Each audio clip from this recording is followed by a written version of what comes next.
새벽에 하나님 우리에게 주시는 말씀은 잠언 15장 27절의 말씀입니다. 이익을 탐하는 자는 자기 집을 해롭게 하나 뇌물을 싫어하는 자는 살게 되느니라.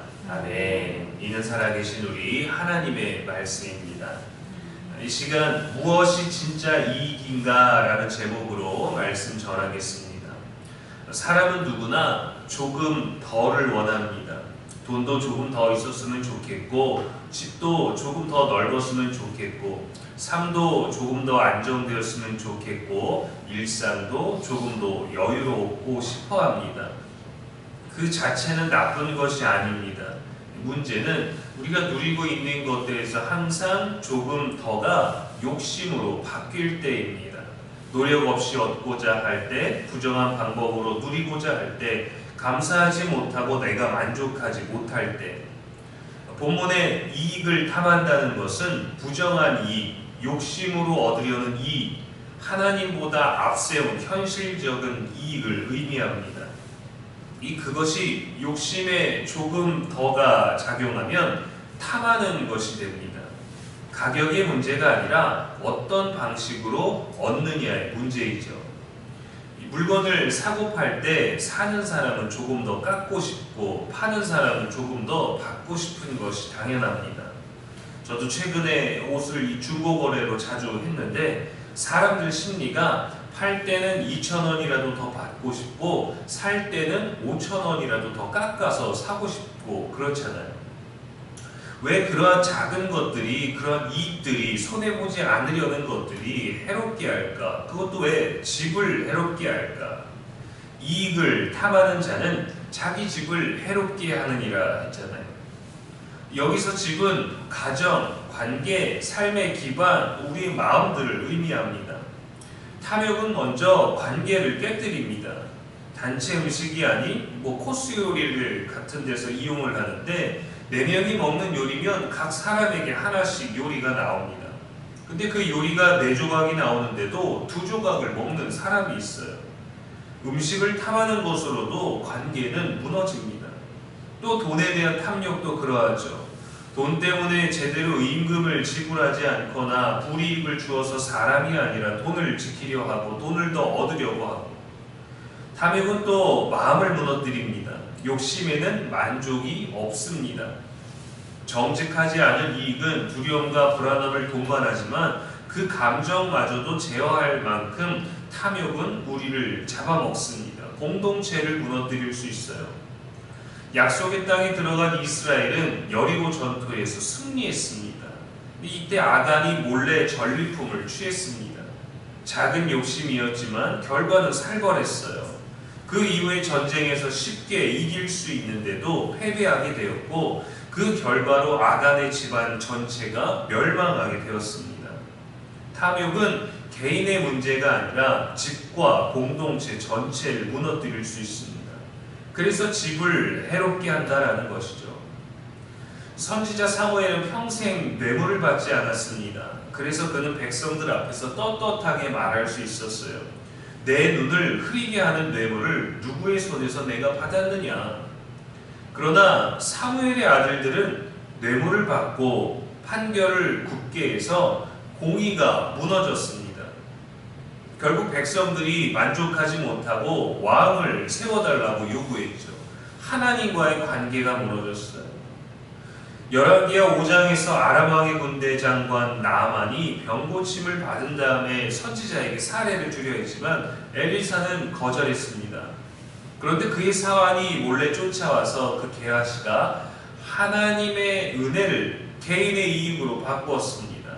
결국 나아만의 병이 그에게로 옮겨졌죠. 선지자와의 관계가 무너져 버렸어요. 우리는 바른 삶과 믿음에 이익이 되는 영원한 것을 쫓아야 합니다.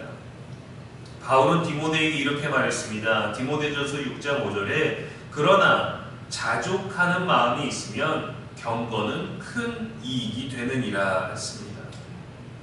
이 후반절에 보면은 뇌물을 싫어하는 자는 살게 된다 했죠. 뇌물은 단순히 돈이 아니라 공의를 왜곡하는 것, 진리를 바꾸는 것, 하나님 대신 내가 누리는 것, 또 돈을 선택하는 것입니다. 뇌물을 거절한다, 싫어한다는 것은 필요한 돈이 싫은 것이 아니라 이미 충분하다는 뜻이 아니라 하나님을 선택하는 것이고 진리를 지키는 것이고 삶의 중심을 바로 세우겠다라는 그 의지를 가지고 사는 겁니다. 이럴 때 사람이 떳떳하다고 하죠. 남들에게 손가락 받을 짓이 하나 없고 내 스스로도 잘못한 게 하나 없을 땐 떳떳합니다.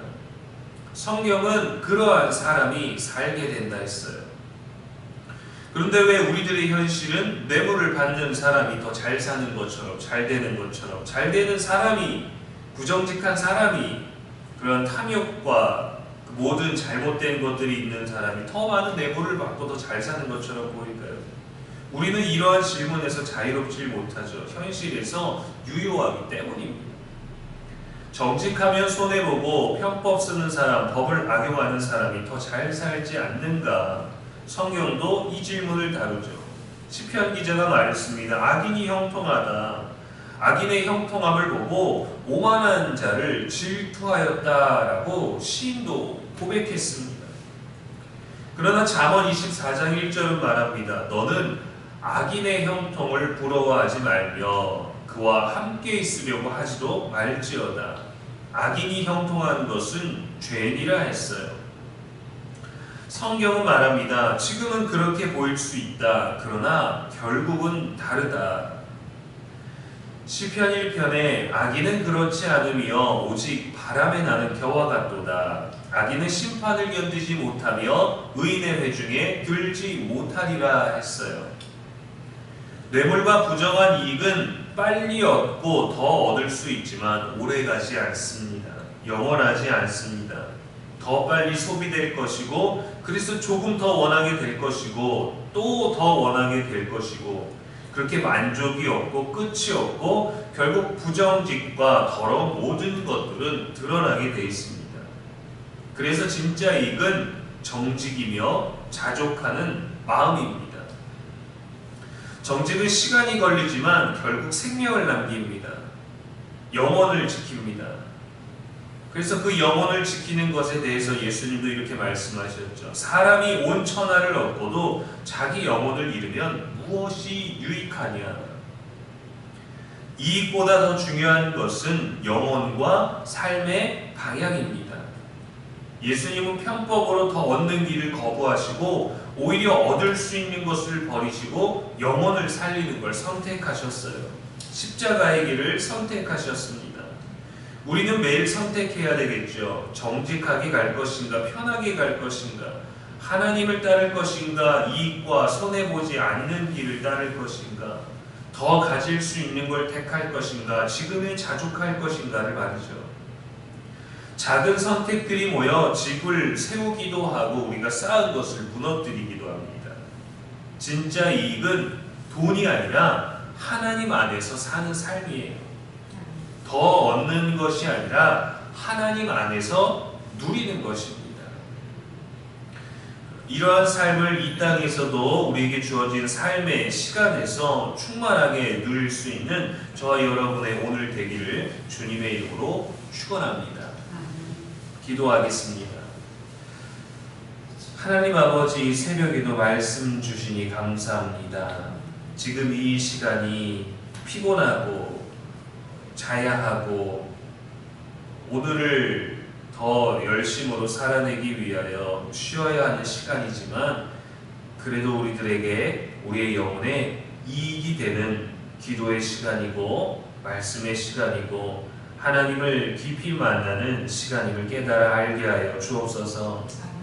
이익보다 하나님을 선택하게 하옵소서. 유익보다 하나님과 함께함이 더욱더 귀함을 알게 하여 주옵소서. 손해를 보지 않기 위해 하나님 안에 머무는 것이 아니라 내 삶에 주어진 것에 자족하고 주의 이름을 누리는 삶을 위하여 내가 이곳에 있음을 깨달아 알게 하여 주옵소서. 더 많이 얻고자 함이 아니라 더 옳게 살고자 함을 위하여 이 자리에 있음을 기억하게 하옵소서. 탐욕을 버리고 조금 덜을 버리고 정직한 길을 걷게 하옵소서. 부끄럽지 않은 신앙, 불의하지 않는 삶이 되게 하여 주시고 그것이 우리 경건에 큰 이익이 됨을 또 하나님을 향하여 하나님 안에서 누리는 삶이 우리들에게 가장 좋은 삶임을 깨달아 알게 하여 주시고, 오늘도 그 평안이 우리의 표정에, 우리의 손길에, 우리의 언어에 담겨 있게 하여 주옵소서.